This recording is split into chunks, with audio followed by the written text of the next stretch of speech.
Hey everyone, welcome to The Explainer. I am absolutely thrilled you're joining me today because we are diving straight into the ultimate 2026 guide for navigating, surviving, and thoroughly hacking New York City like a savvy local.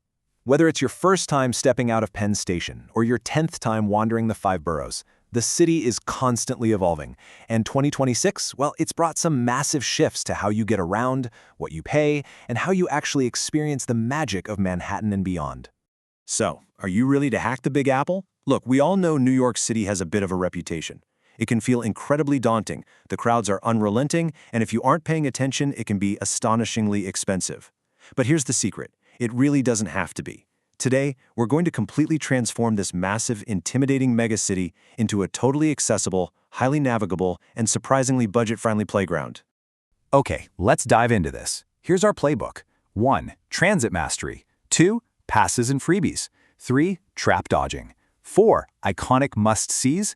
And 5. Survival contacts. Starting off with Section 1, Transit Mastery, and the official end of the MetroCard.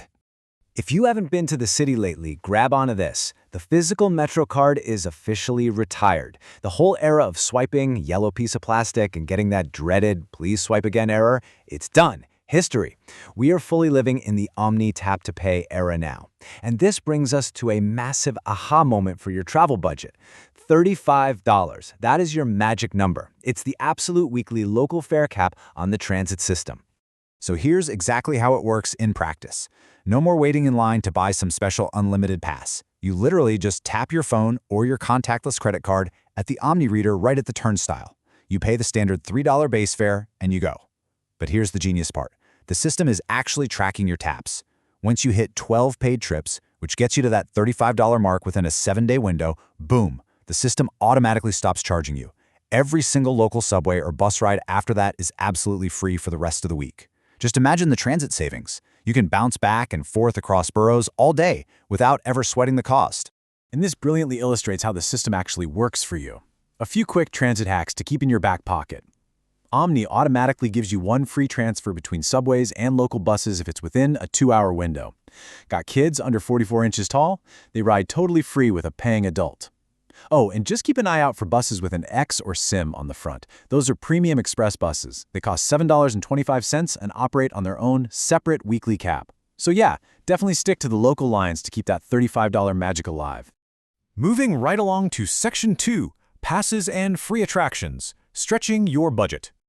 Look, entry fees in NYC add up incredibly fast, and the world of attraction passes can be super confusing. Let's break down the options to find your perfect match. Only here for a short trip and just want to hit 3 top sites? The New York Essentials Pass is your budget-friendly pick. If it's your first time and you want exactly 5 of the big, classic crowd pullers, the City Pass is a total no-brainer. Now, if you want some flexibility to just pick and choose from over 100 attractions as you go, look into the Go City Explorer Pass. And for the hyper-organized, fast-paced traveler planning to pack in multiple tours every single day, the all-inclusive pass gives you unlimited access. But hey, quick warning here, even with these passes, the ultra-popular spots like the big observation decks or the Statue of Liberty absolutely still require you to book timed reservations in advance. But honestly, some of the absolute best experiences in this city cost literally $0. You do not need a pass to ride the Staten Island Ferry. It runs 24/7, and the views of the Lower Manhattan skyline and Lady Liberty are just unbeatable. The Bronx Museum of the Arts? Always free. Walking the High Line, which is that amazing elevated park built on an old freight rail? Totally free. Even world-class spots like the Whitney Museum have pay-what-you-wish hours on Friday evenings. The freebies are real. You just have to know where to find them. All right, Section 3, Tourist Traps to Avoid. The classic bait and switch. Okay, time for a little tough love. There are places in the city literally designed to drain your wallet for a pretty mediocre experience. Let's talk food. Please do not travel across the globe to eat a $20 soggy chicken tender platter at a generic chain restaurant right in the middle of Times Square. It's just not worth that bitter disappointment. Instead, walk literally a few blocks away. You can get incredible, authentic food for way less. Grab some amazing street-style food at Los Tacos No. 1, or grab a classic New York slice at John's Pizzeria. Absolute game changers. You're going to see this exact same bait and switch with entertainment too. You'll be walking down the sidewalk and someone will aggressively pitch you discount comedy club tickets, swearing up and down that famous people are inside. Don't fall for it. You'll probably end up in a sad, empty room overpaying for watered-down drinks. If you want guaranteed top-tier stand-up comedy, you need to head downtown to the legendary Comedy Cellar near Washington Square Park. That is where the actual legends go to test their material. Surprise celebrity drop-ins from giants like Jon Stewart happen all the time, and the cover charge is totally reasonable. And while we're on the subject of Times Square, let's talk about the costumed characters. You know, the off-brand superheroes and the slightly terrifying cartoon mice. Look, this is not Disney World. They aren't city employees spreading magical joy. If you or your kids stop to take a photo with them, they will aggressively demand anywhere from $10 to $50. Seriously. If you don't want to pay, the best local hack is incredibly simple. Keep your head forward, walk with purpose, be assertive, and do not engage. Just keep walking. Moving to Section 4, Iconic Must-See Sites. Doing it right! Now, what's really interesting here is a profound quote directly from the source material. The Statue of Liberty is impressive, but Ellis Island is the soul crusher and heart filler. Obviously, taking the ferry out to see Lady Liberty is a massive highlight, but whatever you do, do not skip the Immigration Museum on Ellis Island.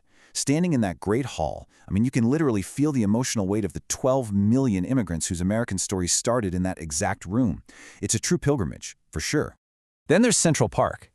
Guys, it is 843 acres of designed wilderness. You physically cannot see it all in one go, and wandering aimlessly will just wreck your feet. Here is your highly curated, cinematic three-step move. Enter the park at 72nd Street and 5th Avenue, walk right into the heart of it at Bethesda Terrace, cross that gorgeous, romantic bow bridge, and wrap it up at the Jackie Onassis Reservoir. You get nature, beautiful architecture, and a staggering skyline view, all in one crisp, perfectly manageable walk. You've also got to see the city from above. But please, don't burn yourself out and burn through your cash by buying tickets to 3 different observation decks. Pick just one that matches your vibe. Want that classic, iconic postcard shot where the Empire State Building is actually in the frame? Go to Top of the Rock at sunset. But if you want something totally modern and mind-bending, book Summit 1 Vanderbilt for those insane mirrored infinity rooms suspended over 1,000 feet up in the sky. And of course, we can't forget Broadway. Seeing a show is basically a requirement, but paying $300 for a premium seat? Absolutely not. You can inject a little spontaneous thrill into your trip by hacking the box office. Enter the digital lotteries right from your phone, or just jump in line at the TKTS booth in Times Square. It's awesome. You can regularly score incredible seats for same-day performances at 30 to 50% off the standard price. All right, bringing it home with Section 5, Essential Survival Contacts, your NYC lifeline. To make sure you feel totally secure, confident, and equipped for this urban adventure, you need to know exactly who to call. In New York, the distinction between 911 and 311 is crucial. You dial 911 strictly for immediate, life-threatening medical, fire, or police emergencies. But for literally everything else, you call 311. If you need to file a police report for a lost wallet, report a minor incident, or just have a general question about city services, 311 is your go-to. It's available 24/7 and even offers multilingual support. So, the crucial point is, you're going to want to save these specific numbers directly into your phone. For any subway schedules, bus delays, or general MTA info, just dial 511. If you require accessible transportation services, the Access a Ride number is 877-337-2017. And for any exposure to weird, harmful substances or toxic guidance, the Poison Control Center is always open at 212-POISONS. Keeping these handy just guarantees your trip stays smooth and safe. And there you have it, the whole shebang. Your complete playbook for taking on New York City in 2026. You know exactly how to unlock free transit rides after 12 taps, which passes actually make sense for your wallet, how to completely sidestep the street hustlers, and how to conquer those big icons without total exhaustion. This concrete jungle doesn't have to be intimidating. It's honestly just waiting for you to navigate it on your own terms. So I'll leave you with this. Armed with all this incredible insider knowledge, what kind of New York are you going to discover? Get out there, start exploring, and let this city surprise you.